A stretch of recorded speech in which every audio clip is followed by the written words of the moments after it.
मैं राजेश शर्मा, संत श्री आश्रम बापू जी का शिष्य। जब से मैं बापू के साथ जुड़ा हूँ, मेरे जो रिलेटिव हैं वो भी मेरे को ये कहते हैं, जब से इसने दीक्षा ली है ये आज, उसके बाद पहले ये क्या था, आज ये क्या हो गया।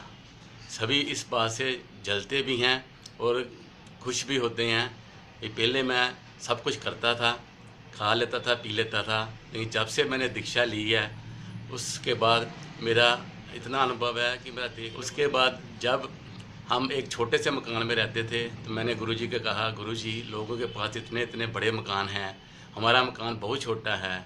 तो बापू जी ने 1 साल में ही मेरी ये सारी बातें सुन ली और मेरे को एक इतने अच्छे मकान दिया, मैं सोच भी नहीं सकता था। ये सब गुरुजी की कृपा से हुआ है। लेकिन जब मैं उस आज का दिन देखता हूँ तो मेरा दिल कांप उठता है कि एक संत के ऊपर जो लक्षण लगाए गए हैं ये ना होने वाले लक्षण हैं। जो संत इतने लोगों को, इतने करोड़ों लोगों को माला हाथ में पकड़ाकर गुरु का जब भगवान का जप करने को कहते हैं, वो संत ऐसा काम कैसे कर सकते हैं? इसके पीछे क्या राज है, क्या लोग सोचते हैं, ये हमें आज तक समझ नहीं लग सकी। इसलिए मैं जब भी ये सोचता हूँ तो मेरी आंखें भर आती हैं। इसलिए मैं आगे इसके बारे और कुछ नहीं कहना चाहता। हरिओम हरिओम हरिओम। जलंधर से हूँ। मैं गुड्स ट्रांसपोर्ट व्यवसाय से संबंधित हूँ। जीवन में हर प्रकार की बुराइयों से हमारा वास्ता पड़ा और शुभ दिन आया 27 सितंबर 1998 का संडे, जिस दिन बापूजी से दीक्षा ली। और दीक्षांत समारोह में के अंत में जब बापूजी ने कहा कि भाई आप मेरे शिष्य हो गए, बगैर गुरु दक्षिणा के आप कैसे जाओगे, तो आपका शिष्यत्व सफल नहीं होगा। तो सब लोग जेब में हाथ डालने लगे कि बापूजी बोले जेब में हाथ नहीं डालना है, फूल पंखड़ी भी मेरे को नहीं चाहिए। मैंने ये झोली फैलाई है, जितने भी मेरे साधक हुए हैं वो आज आप सभी आंखें बंद करके संकल्प करो कि मुझ में जो भी बुराई है वो आज अभी इसी क्षण से मैं अपने गुरु की झोली में डाल रहा हूँ। और ऐसा ही मैंने किया।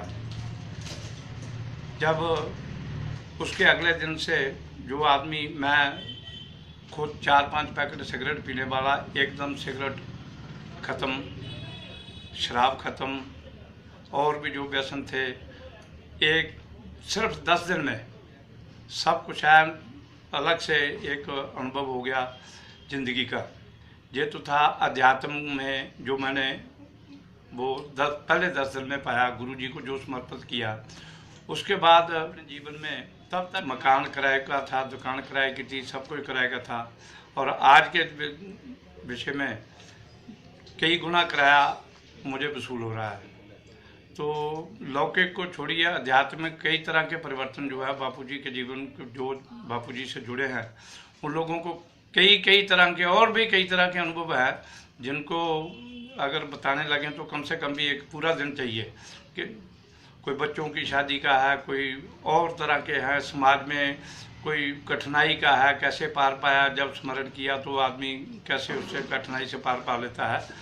तो हमारी संसार में जो भाई बापूजी से नहीं जुड़े हैं उनसे एक प्रार्थना है कि वो किसी का प्रकार का भी कमेंट करने से पहले जो बापूजी से जुड़े हैं उनसे संपर्क करें, क्योंकि संतों के विरुद्ध बोलना एक अनायास, जहाँ जिसको कह सकते हैं कि अनजाने में पाप होने वाली बात है। तो मेरी सभी भाइयों से प्रार्थना है कि पूज्य बापूजी से के साधकों से संपर्क करके ही कोई कमेंट करें। बापूजी बिल्कुल निर्दोष हैं। बापूजी का वैभव जो है, जो जिस स्तर तक बापूजी पहुँचे हैं, जिस स्तर तक उन्होंने दुनिया में सुधार किया है, जहाँ तक मैं जानता हूँ, ऐसा व्यक्ति कभी सपने में भी गलत कार्य नहीं कर सकता। राम राम जी, मेरा नाम अश्विनी कुमार है, लुधियाना में रहता हूँ। तो आपने अभी मुझसे पूछा कि आसाराम जी बापू जी के बारे में। तो इतने बड़े संत हमारे बापू आसाराम जी मेरे गुरुदेव हैं, उनके लिए शब्द बहुत छोटे हैं मेरे पास। मैं सन 1995 में बापू जी से जुड़ा, और बापू जी से जुड़ने के बाद अनुभव मेरे जो हुए उसका कोई शब्द नहीं है मेरे पास। अगर सन 95 में पूज्य बापू श्री आसाराम जी मेरे जीवन में ना आते तो आज पता नहीं मैं कहाँ मर खप गया होता, मैं किस योनि में पड़ा होता मुझे नहीं पता, क्योंकि मुझे खुद को पता है कि मैं पहले क्या करता था, मेरा जीवन कैसा था। और अभी भी मेरे बताते हुए छीड़ के रोंगटे आप देख सकते हैं खड़े होते हैं कि मैं क्या था और मुझे क्या क्या मुझे मिल गया मेरे जीवन में। मेरा अपना फैमिली बैकग्राउंड मैं देखूं तो कुछ नहीं, I was a 0%, but no आज मेरे 2 बेटे हैं, गुरु कृपा से साधक हैं, वो भी बापू जी के चंडीगढ़ हाई कोर्ट में एडवोकेट हैं। मेरी बच्ची डॉक्टर बन चुकी है और तीनों बच्चे वेल सेटल्ड हैं। और इसके अलावा अब शारीरिक वो तो छोटी मोटी बातें हैं, मैं बीमार था, ठीक हो गया, ये बताने योग्य क्या बताया जाए। पर कुल मिला के इतना है कि जो मुझे मिला उसके बारे में आई एम स्पीचलेस, मेरे पास शब्द नहीं है।